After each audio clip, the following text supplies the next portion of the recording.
Bom dia! Estou aqui para o nosso devocional. Hoje, então, nós vamos ler Jó 42. Então, a palavra diz assim: Então Jó abre seu coração diante de Deus e declara: Sei que podes realizar tudo quanto desejardes. Absolutamente nenhuma das tuas ideias e vontades serão frustradas. Tu questionaste: Quem é este que sem conhecimento obscurece o meu conselho? De fato falei do que não entendia. Abordei assuntos sobremodo complexos sem a devida sabedoria. Tu ordenaste agora, pois, ouve-me e eu farei, e eu falarei, eu te questionarei e tu me responderás. De fato, meus ouvidos já tinham ouvido a teu respeito, contudo agora os meus olhos te contemplaram. Por esta razão menosprezo a mim mesmo e me arrependo sinceramente no pó e na cinza. Então olha o que Jó disse aqui, depois nós vamos seguir aqui. Jó, ele passou por uma situação difícil, né? Por que aconteceu isso com Jó? Porque Deus estava castigando? Não. Deus, gente, ele permitiu. Por quê? Para mostrar para nós, gente, que se nós dermos legalidades, Deus, ele tem que deixar, ele tem que dar a permissão. Por quê? A palavra diz: não deis lugar ao diabo. Quando o diabo ele vinha de rodear a terra, passear por ela, né? Deus, ele estava observando. Quando Satanás se apresentou ali diante de Deus, Deus disse para ele: viste o meu servo Jó? Homem íntegro, reto e que se desvia do mal. O que o diabo disse para ele? Ele só é assim porque tu dá tudo para ele, porque tu isso, porque tu aquilo. Aí Deus disse: então vai lá e toca em tudo o que ele tem, menos na vida dele. E foi o que Satanás fez. Só que, quando tudo isso aconteceu sobre Jó, Jó disse uma coisa: o que eu temia me sobreveio. Então o medo, gente, ele abre portas. Jó, ele era um homem tão temente a Deus que quando seus filhos faziam banquetes e convidavam as suas irmãs, né? Eles se reuniam na casa de um, outro dia era na casa do outro. O Jó, no outro dia, ele ia sacrificar com temor de que os seus filhos pudessem ter blasfemado contra o Senhor, e ele já sacrificava pela vida deles. Então, para você ver o quão importante é a cobertura espiritual de nós pais, orar pelos nossos filhos, orar pela nossa casa, porque nós somos a autoridade sobre a vida deles, porque Deus colocou eles para o nosso cuidado. Aí Jó passou por tudo aquilo, perdeu os seus filhos, perdeu os seus bens, perdeu animais, perdeu tudo, né? Perdeu os seus servos e só ficou ele e a esposa ali. E ele ficou ali raspando as feridas com cacos de telha. A esposa de Jó, né? Muitas pessoas dizem: mas aquela mulher lá do Jó era o próprio Satanás. Gente, se nós formos olhar para essa mulher, ela estava desesperada. Ela era ser humano como eu e você. Ela não conseguiu olhar as coisas no ângulo espiritual. Mas ela chegou ao ponto de dizer para Jó, por isso que o pessoal diz, né? Quem queria uma mulher como essa, amaldiçoa esse teu Deus e morre. Imagina a situação dela. Mãe, perdeu seus filhos todos de uma vez só, né? Ela tinha tudo num dia, no outro dia ela ficou absolutamente sem nada, somente ela e o marido. O marido naquela situação, ela não podia fazer nada. Então ela, como ser humano, para você ver, né, que a espiritualidade de Jó era uma, a dela era outra. O Jó disse para ela: tu falas como uma louca. Nu eu saí do ventre da minha mãe e nu eu vou voltar. Ou seja, eu não vou levar nada daqui, eu não vou levar os filhos comigo, eu não vou levar os bens comigo, eu não vou levar nada comigo, nem você. Jó só faltou dizer isso para ela. Se nós recebemos o bem, nós também vamos receber o mal. Mas eu entendo que Deus permitiu isso, gente, para nos mostrar do que o diabo é capaz de fazer na vida de um ser humano. Se Jó, sendo um homem temente a Deus, ele fez esse estrago, então você imagina aquela pessoa que não está na presença de Deus, que não tem temor de Deus, ele chega arrasando com tudo. E Jó, aí depois aqui ele fala, né? Jó, ele disse ali que tu ordenaste agora, pois ouve-me e eu falarei, eu te questionarei, tu me responderás. De fato, meus ouvidos já tinham ouvido a teu respeito. Contudo, agora os meus olhos te contemplaram. Contudo, hoje os meus olhos te veem, dependendo da tua tradução. Porque, infelizmente, tem pessoas que só conseguem enxergar, ver Deus em situações como esta. Porque, às vezes, gente, quando está tudo bem, ali Jó conhecia só de ouvir. Mas quando Jó passou por toda aquela situação, ele conseguiu realmente ver Deus agindo na vida dele. Quando os amigos de Jó foram lá para tentar consolar o Jó e começaram a falar um monte de asneiras, aqui a palavra diz que Deus teve compaixão deles quando Jó orou por eles. Deus mandou com que eles trouxessem animais ali para fazer sacrifícios, mas o Jó teria que sacrificar e orar pela vida deles. E quando Jó fez isso, Deus reverteu a situação da vida de Jó, o cativeiro de Jó. Por quê, gente? Tem pessoas que, estando numa situação ruim, elas continuam orando. Elas continuam intercedendo, elas continuam clamando, elas continuam crendo e Deus abençoa ela. A palavra diz que a glória da segunda casa será maior do que a primeira. De repente, a situação que você passou ou você está passando, mas é uma leve e momentânea tribulação. O mal não dura para sempre. O dia mau, o dia ruim, ele vai vir para todos nós. Para o ímpio, para o justo, para todos. Então Jesus mesmo disse: no mundo tereis aflições, tende o bom ânimo, eu venci o mundo. Então nós precisamos ter o bom ânimo, tirar o ânimo, buscar no Senhor, porque só Ele pode nos fortalecer. A palavra diz que a alegria do Senhor é a nossa força e nós alegramos o coração de Deus com a nossa fé. E foi isso que moveu o coração de Deus aqui, na situação de Jó. Porque Jó, mesmo naquela situação, Jó se manteve íntegro, reto e se desviando do mal. O Jó, mesmo na influência ali dos amigos e da esposa, ele não blasfemou contra Deus, ele não culpou a Deus, ele se manteve íntegro. E a palavra diz ali que Deus reverteu a situação de Jó e ele foi honrado duplamente.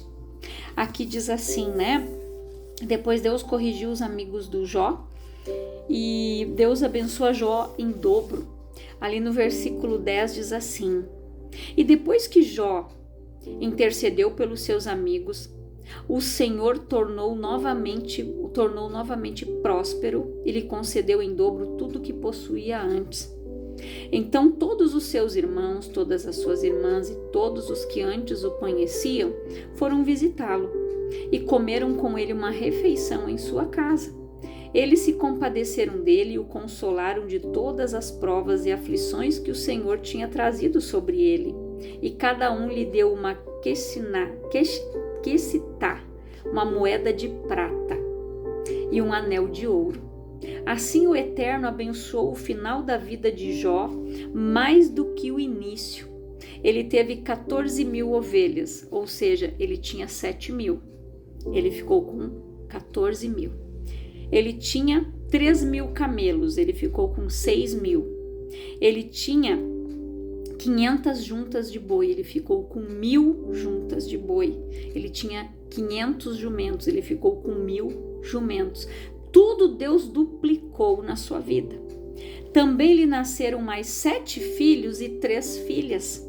Jó chamou sua primeira filha de Gemima, a segunda Quétia e a terceira Queren-Apu. E em toda aquela terra não se encontraram jovens mais bonitas que as filhas de Jó. E seu pai repartiu generosa herança entre elas e seus irmãos. Depois de todos esses eventos, Jó ainda viveu 140 anos, viu seus filhos e os descendentes deles até a 4ª geração. E então morreu Jó realizado em idade muito avançada. Então a palavra não diz aqui que Jó morreu doente. Jó morreu realizado, porque Deus reverteu aquele cativeiro de Jó, abençoou ele duplamente. Deus honrou ele, Deus honrou a fé de Jó. Às vezes a gente passa por situações difíceis na nossa vida. Nós sofremos percas, passamos por alguns danos. Em algumas coisas, às vezes, a gente é prejudicado, injustiçado. Mas nós precisamos crer que Deus é conosco e que em todas estas situações Ele é Deus. Ele está conosco, cuida da gente, segura a nossa mão, nos carrega no colo quando a gente enxerga só um parzinho de pegadas na areia, quando a gente acha eu estou só. Ele disse: não, filho, foi nesses momentos que eu te levei no colo. Então Jó, gente, ele conhecia o coração, Deus conhecia o coração de Jó verdadeiramente. Deus sabia que ele era um homem íntegro, reto e que se desviava do mal.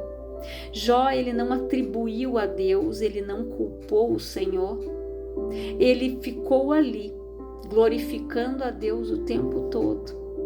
Então, em momentos, em situações que Satanás, ele envia umas pessoinhas ali, né? Às vezes você está passando por uma situação difícil, ao invés de vir alguém que vai te dar uma palavra, vem alguém para tentar te afundar mais um pouco, e assim vai. Mas nós precisamos crer no Senhor. Outro homem que passou por uma situação difícil, gente, foi quem? José. José, ele foi vendido pelos seus irmãos, foi levado, preso, vendido no Egito como escravo. Lá ele trabalhou na casa de Potifar, depois ele foi preso injustamente, né? Ele ficou na cadeia.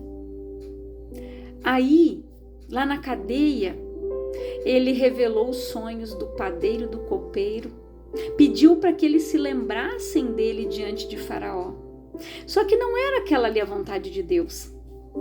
Porque se eles tivessem lembrado dele naquele momento, tivessem falado do Faraó, como o padeiro foi enforcado, ele ia dizer: não, então eu vou trazer esse aí lá da cadeia e vou colocar ele ali no lugar do outro. E não era isso que Deus tinha para o José. O plano de Deus é que ele fosse governador.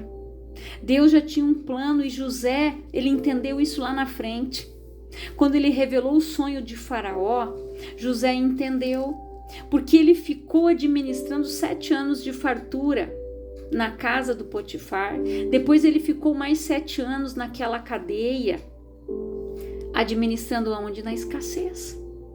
Até ali, o carcereiro, né, o chefe da guarda, que era o que cuidava da cadeia, ele viu que até ali Deus era com José, aonde José colocava a mão prosperava. Então, ele entendeu que quando começou a época da seca, os seus irmãos foram enviados para o Egito, ele entendeu que foi o plano de Deus, que Deus o enviou na frente. Em nenhum momento José murmurou. Em nenhum momento você vê escrito aqui na Bíblia que José disse: ai, Senhor, por quê? Não, nenhum momento. O José se manteve íntegro.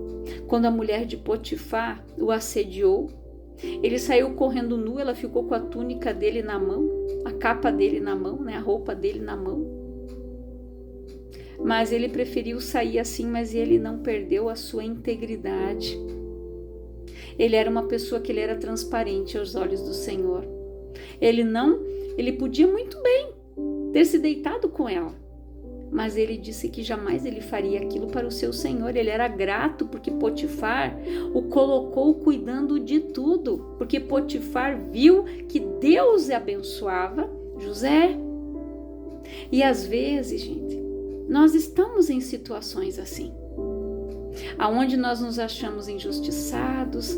Deus esqueceu de mim, o que será que está acontecendo? Mas em tudo dai graças, ore, peça direção para o Senhor. Jó, ele disse aqui, gente, sei que podes realizar tudo quanto desejares, absolutamente nenhuma das tuas ideias ou planos, né? Tuas vontades serão frustradas. Os planos de Deus não serão frustrados. Aquilo que Deus sonhou para mim e para você vai se concretizar. Alguns, o processo é mais rápido porque eles entendem e deixam Deus agir. Outros atrasam o processo com dúvidas, questionamentos, o porquê disso, o para que daquilo. Não, mas eu não quero, mas eu isso. Atrasam o processo do propósito, de viver o propósito, o plano que Deus sonhou para nós. A palavra diz que Deus tem planos maiores do que os nossos, pensamentos maiores do que o nosso. Então Deus, ele fez planos para nós, ele faz planos para nós. Quando ele olhou para nós, lá no lamaçal do pecado, de lá ele já olhava para nós e fazia planos para nós, já planejava algo. E esse plano, gente, não vai ser frustrado, porque nós podemos até retardar ele um pouco, mas Deus, no momento certo, quando a pessoa tem o entendimento, ele vai lá e reverte aquela situação. Então, quando ela entende que ela foi criada com um propósito, não por acaso, que Deus criou cada um de nós, que somos únicos, cada um tem dom, cada um tem talentos, e muitos enterram esses talentos.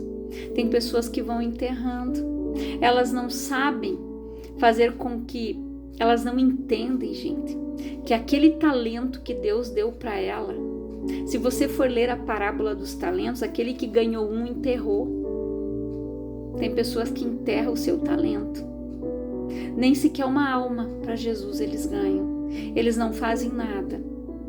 Então nós precisamos entender o propósito de Deus para a nossa vida, que nós precisamos dar frutos, nós precisamos pregar a palavra, que nós estamos aqui hoje, gente, para pregar a palavra. Como os apóstolos, você já leu a Bíblia, você já viu que no livro de Atos não tem o amém? Porque ele continua sendo escrito por nós que somos os discípulos do Senhor, por nós que estamos aqui porque Jesus deu uma ordem: ide pelo mundo e pregai o evangelho a toda criatura. Aquele que crer e for batizado será salvo. Então tem gente que simplesmente diz: não, é comigo. Ah não, o pastor que prega, o vizinho que prega, fulano. E quando você chegar diante de Deus for olhar a tua vida, que aqui na Bíblia é representada por árvores, aquela árvore que não dá fruto, Deus disse o que? Corta. Tira essa figueira do meio da vinha, ela está fazendo o que aí? Ela não dá fruto, ela não serve para nada. Tem gente que infelizmente é inútil no mundo espiritual. Tem pessoa que ela é ninja, ela se camufla. Tem pessoa, gente, que não fala de Jesus, é o crente 007. Tem gente que nem sabe que ela é de Jesus. Um dia eu ouvi uma pregação onde aquela pessoa dizia assim, que um colega falou de Jesus para ele. O outro, que era cristão, ele nem sabia que era. Quando o outro evangelizou, ganhou a ovelhinha, levou para a igreja, a ovelhinha dizimava, ofertava, estava prontinho, o outro veio e começou a falar de Jesus. Vamos lá na minha igreja. Ele disse: você é crente? Ele disse, como é que você nunca falou de Jesus para mim? Tem gente que é assim. Depois que tá tudo pronto, aí é fácil chegar lá e dizer, vamos lá na minha igreja. Mas o outro pregou, outras pessoas oraram por aquela vida, intercederam, clamaram para que aquela pessoa se convertesse, para que Deus revertesse o cativeiro dela, como Jó fez aqui pelos seus amigos. E nós precisamos entender que mais abençoado é aquele que dá do que aquele que recebe. Quando você chora, quando você clama, quando você ora pelos outros, você é duplamente abençoado. Você pode não ver, mas no mundo espiritual há um mover, gente. Deus guarda a nossa casa, Deus dá livramento, Deus coloca anjo acampado aqui. A gente recebe livramento até de picada de bicho e a pessoa nem sabe. Deus dá o livramento dela ser picada por uma cobra, por uma aranha, sei lá o quê. E a pessoa fica ali, tem gente que é assim. Então, quando nós oramos, a gente move o céu. Quando a gente é chamado, gente, por ser um intercessor, quantas pessoas na hora que eu estou orando do Espírito Santo me traz à memória, gente, que eu nem me lembro. Mas é porque aquela pessoa está passando por uma situação. Eu só digo, Senhor, eu não sei o que ela está enfrentando, mas Tu sabe, Pai. Dá livramento, dá força, cura para ela. Se no financeiro prospera, abençoa ela. Isso não custa nada, gente. De graça você recebeu, de graça você dá. Não custa nada você fazer uma oração por alguém, você fazer uma visita, você ir num hospital, ou você ir na casa de uma pessoa, orar por ela, abençoar ela. Isso não custa nada. Porque você recebeu de graça o sacrifício lá da cruz. Jesus morreu por nós, assim como Ele morreu por aquela pessoa também. E muitas pessoas deixam para o outro. Não, a fulana vai. Não, o pastor ora. Não, os irmãos. Mas e você? O que você está fazendo?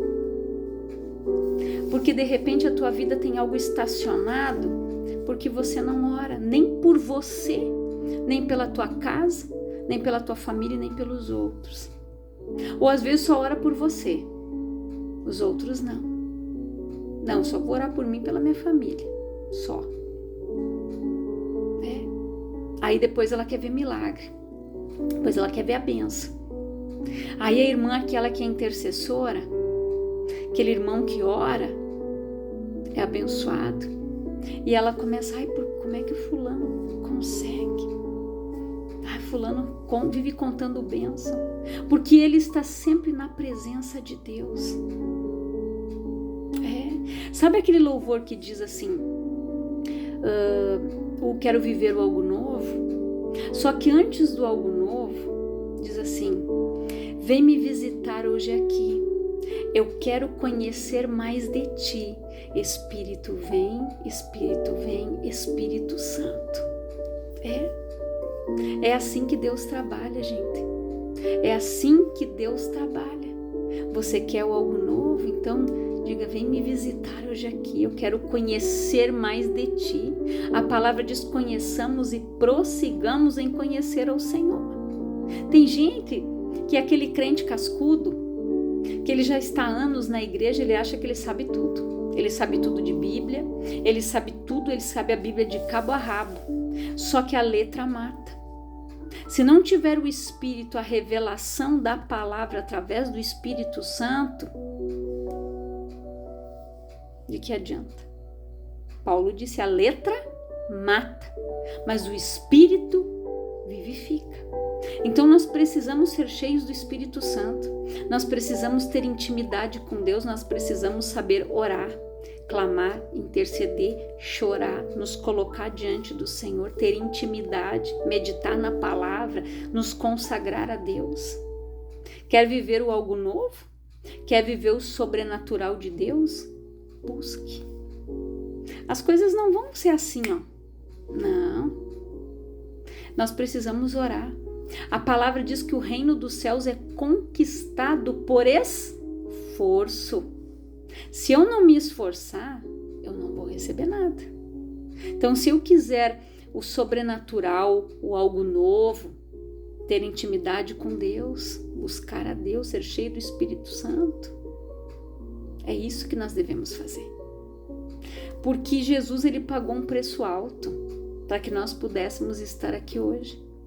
De repente, Deus só quer que você faça isso, que você ore por você e pelos outros, para que Ele possa reverter a situação. É só um detalhe que falta. Mas às vezes tem pessoas que se omitem. Tem gente que está ocupando a terra inutilmente. E quando Jesus disser agora corta, quando o Senhor disser corta, porque o poder da vida e da morte estão com Ele. Ele deu a vida e Ele pode tirar. Mas vai chegar um momento que Jesus vai dizer, Deus, leva, porque eu não vou deixar esse aí viver tantos anos cheio de mágoa, de ódio, de ressentimento infrutífero aí, destilando tudo isso, ódio, veneno e mágoa, porque a boca vai falar do que o coração está cheio. Deus não vai permitir que uma pessoa viva ali igual Jó, ver até a 4ª geração dele destilando o quê? Tudo que não presta? Não! Deus vai dizer, ó, corta, chega. Porque Deus dá um tempo para que a pessoa se converta, para que a pessoa mude, para que a pessoa se arrependa. Só que quando a pessoa, ele vê que a pessoa não quer compromisso com ele, ele diz, agora deixa esse aqui, meu filho, vai lá pro outro. Esse aqui não quer, vai lá. Mas ele já ouviu. Ninguém vai poder dizer, eu não sabia, ninguém pregou. Deus vai dizer, pregou sim. Lembra tal dia?